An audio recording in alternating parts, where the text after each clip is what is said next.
आशा करता हूं आप सब बहुत अच्छे होंगे। मेरा नाम है सिद्धांत अग्निहोत्री, स्टडी ग्लोस पे आपका बहुत बहुत स्वागत है।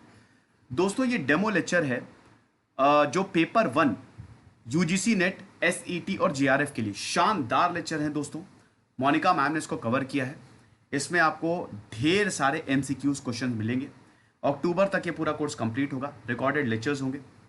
साथ ही साथ अभी टीचिंग एप्टीट्यूड के 20 लेक्चर्स अपडेटेड हैं, डल चुके हैं। सबसे बड़ी बात यह है दोस्तों, इसको हम बहुत ही कम दामों में दे रहे हैं। इसकी ओरिजिनल प्राइस है 8000, सीधा इस पे ऑफ है 5000 का आपको मिलेगा। देन एक्स्ट्रा 50% ऑफ है। आप सिड 50 यूज करिए, ये 5000 सीधा 2500 का हो जाएगा। तो ये हमारे सिर्फ फर्स्ट 100 स्टूडेंट्स के लिए सिर्फ और सिर्फ 2500 में 1 साल की वैलिडिटी है। हम आपको शानदार कोर्स दे रहे हैं। कोर्स का डेमो वीडियो एंजॉय करिए, और अगर आपको लगता है आपको ये मदद करेगा तो इस कोर्स को अवेल करिए। और हमारी नई ऐप पे है, ये ध्यान दीजिएगा, स्टडी ग्लोज लर्निंग ऐप, जिसका लिंक डिस्क्रिप्शन और कमेंट बॉक्स में दिया है। Thank you so much. Welcome to study Glows. Wish you all the very best. आप अपनी आगे वाली प्रिपरेशन में बहुत अच्छा स्कोर करें। फिर things I want tell you जो आपको हेल्प करेगी पेपर फर्स्ट में। फर्स्ट ऑफ ऑल, अगर आपका पेपर फर्स्ट का स्कोर अच्छा होता है, 70 प्लस होता है और 60-50 में भी आता है, फिर भी आपके लिए एक बहुत अच्छा चांस बनता है एग्ज़ाम को ओवरऑल क्रैक करने का और नेट जेआरएफ क्वालिफाई करने का। अब कुछ ऐसे कंपोनेंट्स हैं जहाँ आप इजीली अच्छा स्कोर कर सकते हो और ज़्यादा मेहनत भी नहीं करनी है। अगर आप एक दो बार भी चीज़ों को समझोगे फिर भी, वो है आपका teaching aptitude, communication and research.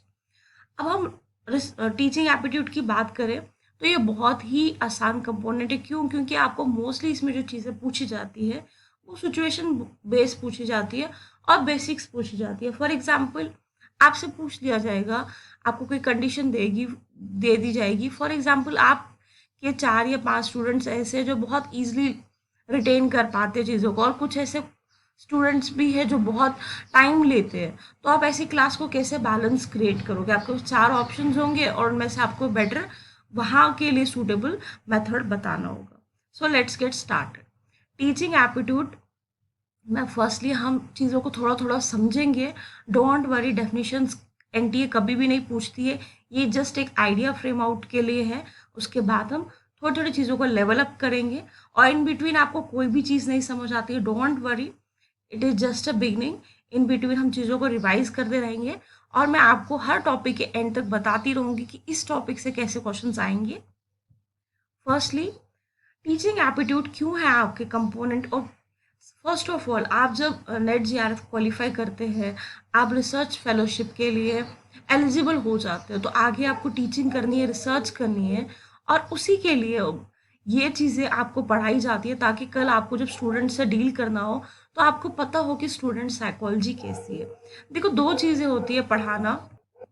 एक होता है कि सिर्फ आप पढ़ा रहे हो, एक होता है चीज़ें स्टूडेंट्स को रिटेन हो रही है, समझ आ रही है, और उसकी लर्निंग प्रोसेस में चेंजेस हो रहे हैं, बेटरमेंट्स हो रही है।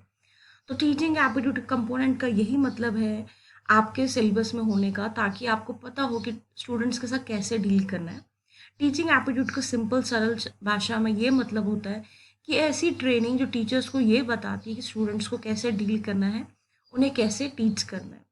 एजुकेशन बहुत सिंपल प्रोसेस है, आपकी ओवरऑल डेवलपमेंट करता है लाइफ की, और ये हर चीज़ इंक्लूड करता है। सिर्फ आपका सिलेबस, करिकुलम, या आपके सिर्फ स्कूलिंग टाइम या कॉलेज टाइम नहीं। आप जो भी चीज़ें सीखते हो, चेंज होते हो, मॉडिफाई होते हो, और एक लाइफ लॉन्ग प्रोसेस है। ये पूरा आपकी एक प्रोसेस फैसिलिटेट करती है acquisition of knowledge, skills, values, morals, beliefs, habits, और डे टू डे लाइफ में आप जो भी छोटी छोटी चीज़ें सीखते हो। अब कुछ डेफिनेशंस हम समझेंगे। जैसे स्वामी विवेकानंद कहते हैं कि education is manifestation of perfectly already in the man. पहले से ही वो चीज़ें एक इंसान के अंदर है, बस हमें क्या करना है, उनको और अच्छे से उभारना है, बाहर निकालना है, अच्छे से हमें समझना है कि उस बच्चे के अंदर क्या क्वालिटीज़ है। हेनरिच कहते हैं कि education natural, harmonious and progressive development है इनेट पावर्स का। इनेट पावर्स क्या होते हैं? एक इंसान की इनर कैपेबिलिटीज़ की जो पावर्स उसके अंदर पहले से ही है, इनबॉर्न है, बस हमें क्या करना है, उनको और बेटर तरीके से सामने लाना है। जॉन डेवी कहते हैं एजुकेशन एक ऐसी प्रोसेस है जो आपकी पोटेंशियलिटीज़ और आपको एक एक्सटर्नल एनवायरनमेंट में क्या करती है, एडजस्ट करने में बेनिफिट करती है। गांधी जी बहुत ब्यूटीफुली कहते हैं एजुकेशन एक ऑल राउंड डेवलपमेंट मीन्स सिर्फ ना कि सिर्फ आपकी माइंड की, आपकी बॉडी की भी, आपकी सोल की भी, आपकी ओवरऑल पर्सनालिटी को चेंज करती है एजुकेशन, आपको एक और बेहतरीन इंसान बनाती है। अब मेजर फिलोसफीज क्या होती है, जो भी हम प्रिंसिपल्स समझते हैं, मानते हैं, उनको डे टू डे लाइफ में हम अप्लाई करते हैं। फर्स्ट ऑफ ऑल हमारे पास जो फिलोसफी है वो आइडियलिज्म है। आइडियलिस्ट इसका मतलब ये होता है कि आइडियाज रियल है, और एक इंसान जो होता है ना, सब कुछ जो उसके माइंड में होती है वो चीज़ें पहले से ही होती है, इंटरनल होती है, मतलब अंदरूनी होती है, और अनचेंजिंग होती है, और एब्सोल्यूट होती है, पूरी होती है, और वो चेंज नहीं होती है। जस्ट हम टाइम टू टाइम उसमें कुछ चीज़ें ऐड करते रहते हैं, बट जो रियल नॉलेज होती है वो एब्सोल्यूट होती है, और वो हमेशा वैसी ही रहती है। इसके जो बेसिक प्रोपोनेंट्स थे, मतलब जिन लोगों ने इसको माना है, वो है फ्रॉबिल, कैंट, प्लाटो, स्वामी दयानंद, विवेकानंद और सर अरविंदो। फिर नेचुरलिज्म, ये लोग सिंपली कहते हैं कि नेचर बेस्ट गाइड है, नेचर बेस्ट टीचर है। आप एक बच्चे को नेचर के हिसाब से पढ़ाओ, नेचर के हिसाब से उसको चीज़ें समझाओ, और नेचर उसको खुद से बहुत बेटर तरीके से गाइड करेगी। मेन प्रपोनेंट्स थे इसके Tagore, Rabindranath Tagore, Rousseau, John Rousseau and Herbert Spencer. Then आपके आ जाते हैं प्रैग्मेटिज्म, प्रैक्टिकल। ये लोग प्रैक्टिकल एक्शंस पे बेसिस पे कि आप बच्चों को प्रैक्टिकल चीज़ें करके दिखाओ, या प्रैक्टिकली चीज़ें उनको समझा के दिखाओ, एक्टिविटी और डूइंग। जैसे फॉर एग्जाम्पल आपने देखा है साइंस में, हम जब भी कोई चीज़ें देखते हैं तो मोस्टली बच्चों को प्रैक्टिकल्स करवाए जाते हैं, ताकि वो उन चीज़ें उनको रिटेन हो, अच्छे से समझ आए। इसके मेन प्रोपोनेंट्स थे जॉन डेवी, किलप्राटिक एंड मीड। और ये लोग मानते थे कि वैल्यूज एब्सोल्यूट नहीं होते हैं, टाइम टू टाइम क्या होते हैं, चेंज होते हैं। सोसाइटी टू सोसाइटी क्या होते हैं, डिफर करते हैं। जो हमने आज सीखा है वो अलग है, और हम अपनी जो लर्निंग है उसको चेंज कर सकते हैं और बेटर कर सकते हैं। उसके बाद आते हैं आपके कंस्ट्रक्टिविज्म। नाम से ही पता चलता है, कंस्ट्रक्ट मीन्स कोई चीज़ बनाना, कंस्ट्रक्ट करना। जीन पैगट इसके बहुत इंपॉर्टेंट क्या थे, इसके प्रोपोनेंट थे, और जीएस बर्नर। ये लोग कहते थे कि लर्निंग एक ऐसा प्रोसेस है, एक ऑर्गेनाइज वे में चलता है, हम चीज़ों को कंस्ट्रक्ट करके चलते हैं। जैसे आज हमने ABCD सीखा, एक बच्चे को पूरा ABCD सिखाया, उसके बाद हम उसको छोटे छोटे वर्ड्स सिखाएंगे, ए से क्या वर्ड्स बनते हैं, बी से क्या वर्ड्स बनते हैं। फिर हम उसको 3 टाइप के सिखाएंगे, जैसे हम आराम सिखाएंगे, या हम उसको कैट सिखाएंगे, बैट सिखाएंगे। सो इंटरकनेक्टेड है, आपके प्रीवियस और नई नॉलेज में एक ब्रिज का काम करती है, उसको कहते हैं कंस्ट्रक्टिविज्म। और ये लोग कहते हैं कि ये इन दोनों में क्या होता है, एसम्बलेशन होता है एंड एकमडेशन होता है। मीन्स कुछ चीज़ें नई हम सीखते हैं, कुछ चीज़ें नई हम चेंज करते हैं, और फर्दर उसके बाद आ जाता है आपका ह्यूमनिज्म। ये लोग सबसे ज़्यादा इंपॉर्टेंस देते हैं कि इंसान के नेचर को, ह्यूमंस को। ये कहते हैं कि जितनी भी इंपॉर्टेंट चीज़ें हैं ये उन एक इंसान के ध्यान में, इंडिविजुअल डिफरेंसेस के ध्यान में बनाई जानी चाहिए। करिकुलम कैसा होना चाहिए, स्टडी एनवायरनमेंट कैसा होना चाहिए, किस टाइम पे कौन सी चीज़ें समझानी है, ये सब इंसान के इंटरेस्ट के हिसाब से देखनी चाहिए। और रैशनलिज्म, ये लोग प्रैक्टिकलिटी पे बात करते हैं, रैशंस के बेसिस पे बात करते हैं। ये बोलते हैं कि जो कंसेप्ट एंड नॉलेज है वो इंडिपेंडेंटली एक एक्सपीरियंस है, उसको हमें क्या करना है, उस वे में रिप्रेजेंट करना है, ताकि वो एक स्टूडेंट को लॉन्ग टर्म के लिए और अच्छे से रिटेन हो पाए। एम्पिरिकलिस्टिक मानते थे कि जो ultimate source of all knowledge है वो कंसेप्ट है, एंड नॉलेज है सेंस एक्सपीरियंस। जिससे आपको पता है, and it's a very easy trick also. जब आपको कोई चीज़ें लर्न करनी है लॉन्ग टर्म के लिए, आप अपने ज़्यादा से ज़्यादा सेंसेस को इन्वॉल्व करो।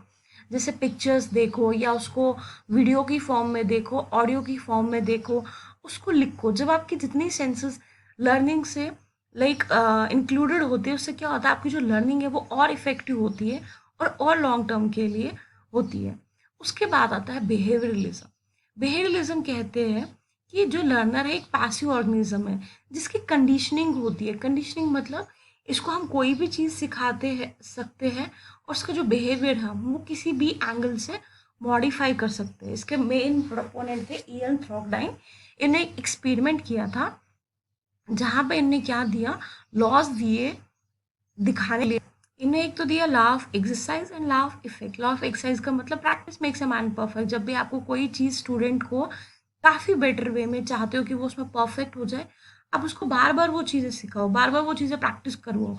जैसे हम क्या करते हैं मैथमेटिक्स में, छोटे बच्चों को जब हमें रिटेन करवाने होते हैं 2 के टेबल्स, 3 का टेबल, हम उनको बार बार डिफरेंट एंगल से वो चीज़ें समझाने की कोशिश करते हैं और रिपीटली वो चीज़ें उनसे लिखवाते हैं ताकि वो एक परमानेंट मेमोरी बन जाए। लाइफ इफेक्ट मतलब कि इंसान देखता है कि किस चीज़ों से उसको प्लेजर मिलता है और किस चीज़ों से उनको पेन मिलता है। जो भी चीज़ों से हमें अच्छा लगेगा हम उसको रिपीट करेंगे, और जो भी चीज़ों से हमें लगेगा कि यार ये हमारे लिए अच्छा नहीं है, तो हम उसको अवॉइड करेंगे। उसके बाद नेक्स्ट आपका आता है एक्सटर्नलिज्म। ये लोग एक्सटर्नलिज्म वाले मानते हैं कि एक चाइल्ड यूनिक है और उसका अपना एक नज़रिया है, चीज़ों को एक्सपीरियंस करने का एक अपना तरीका है। एक स्टूडेंट का अपना नज़रिया है और वो अपने फ्रीडम से ही सीखता है। ये लोग ज़्यादा स्ट्रेस देते हैं कि एक बच्चे की अपनी फ्रीडम ऑफ चॉइस होनी चाहिए। जैसे फॉर एग्जांपल आपने देखा होगा कि बहुत सारे स्टूडेंट्स के पेरेंट्स क्या करते हैं, बहुत फोर्सफुली उनको 10th के बाद अपनी मर्जी से सब्जेक्ट्स दिलवाते हैं। उससे क्या होता है, आगे जाके वो उस सब्जेक्ट के साथ कोप अप नहीं कर पाते बिकॉज वो उनके इंटरेस्ट में और उनकी चॉइस में था ही नहीं, और वो उसमें अपने आप को कैपेबल समझते नहीं हैं। इसीलिए ये लोग ज़्यादा फोकस देते हैं कि आप स्टूडेंट से हमेशा उसकी चॉइस पूछो कि वो क्या बनना चाहता है, वो कौन से सब्जेक्ट्स ऑक्यूपाई करना चाहता है, ताकि वो लाइफ में और बेटर कर पाए और अपनी एजुकेशन में भी ज़्यादा बेटर कर पाए। जिस्टाल साइकोलॉजी कहती है कि whole is greater than the sum of its parts. ये कहते हैं कि जब भी हम किसी को देखते हैं ना, तो हम एक ओवरऑल पर्सन को देखते हैं, बाद में हम उसकी बॉडी या बाकी चीज़ें देखते हैं। तो ये अपनी लर्निंग सिस्टम भी ऐसी चाहते हैं कि जहाँ पे आप पहले उस बच्चे को पूरा पिक्चर कंसेप्शन दो। जैसे हम पहले इनिशियली पार्ट्स ऑफ बॉडी बच्चों को समझाते हैं, तो हम पहले पूरा एक बॉडी का पिक्चर उसको बोलते हैं कि ये एक इंसान है, ये एक बच्चा है, एंड लाइक उसके बाद हम उसको बताते हैं डिफरेंट पार्ट्स की, ईयर्स है, ये नोज़ है, ये हैंड्स है। तो उससे क्या होगा, उसके अंदर एक पिक्चर ऑलरेडी फ्रेम होगी कि ये एक ह्यूमन बॉडी। जो उसकी लर्निंग होगी उससे वो और बेटर होगी और अच्छी होगी। इसके बाद है एलिस्टिक फिलोसफी। ये सभी फिलोसफीज में जो भी अच्छी अच्छी चीज़ें हैं, मीन्स एक स्टूडेंट को कैसे बेटर वे में लर्न होगा, कैसे ज़्यादा अच्छे से रिटेन होगा, उसके और बेटर वेज क्या हो सकते हैं, किस एनवायरनमेंट में और किस जगह पे वो कैसे सीखता है, और किस एज ग्रुप के बच्चे के लिए क्या बेटर चीज़ है। जैसे फॉर एग्जांपल एडल्ट जो जैसे जिन बच्चों से हमें डील करना है, एडल्ट एजुकेशन या आपके एडोलसेंस, हमें उनसे कैसे डील करना है, ये सब चीज़ें आ जाती है एलिस्टिक में, बिकॉज ये लोग सब फिलोसफीज का जो बेस्ट पार्ट है उसका निचोड़ है। सो आई होप कि आपको ये चीज़ें समझ आई होगी। डोंट वरी, ये चीज़ें एग्जाम में एज इट इज़ नहीं आती है। हाँ, आपको फिलोसफीज पूछी जाती है कि जैसे इसके कौन से प्रपोनेंट थे, इस फिलोसफी के प्लाटो वाला मैंने लास्ट 2-3 बार पूछा है कि प्लाटो किस फिलोसफी से डील करते हैं, जैसे रूसो है वो किस फिलोसफी से डील करते हैं, टाइगोर किससे करते हैं। तो थोड़ा आप एक बार देखना, और बाकी डेफिनेशंस का यू डोंट नीड वरी। ज़्यादा से ज़्यादा महात्मा गांधी की डेफिनेशन से आगे पीछे कोई रिलेटेड आती है, बट डायरेक्टली डेफिनेशंस पे कोई भी सवाल नहीं आते हैं। And it's a very easy component. बस आपको चीज़ों को थोड़ा सा पकड़ना है, बेसिक समझना है और उनको को रिलेट करना है अपनी लाइफ के एक्सपीरियंस से, और आप इजीली ये वाले सब्जेक्ट को डील कर सकते हो। Wish you all the very best again, take care.